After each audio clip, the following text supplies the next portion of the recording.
All right, so to set up rotating wallpapers on your Google Pixel phone, first you can go to the home screen and then just press and hold any empty space in your home screen.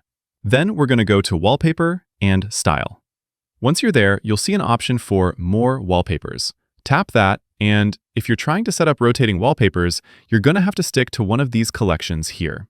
So I'll pick a collection, and once that collection loads up, I'm going to tap this little Daily Refresh button up here. It'll give me a little pop-up saying wallpaper will change automatically every day, and you can download the wallpapers on Wi-Fi only if you want to save your mobile data.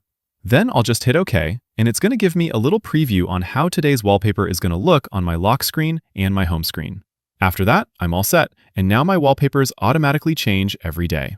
Unfortunately, this only works with those pre-existing collections, so it doesn't let you choose a handful of your own photos, which would then be rotated. Not sure why the rotation is limited to the pre-curated collections, but as of now, that's the only way to get rotating wallpapers by using the native settings on your Pixel. Anyways, that's how you set up rotating wallpapers on Google Pixel.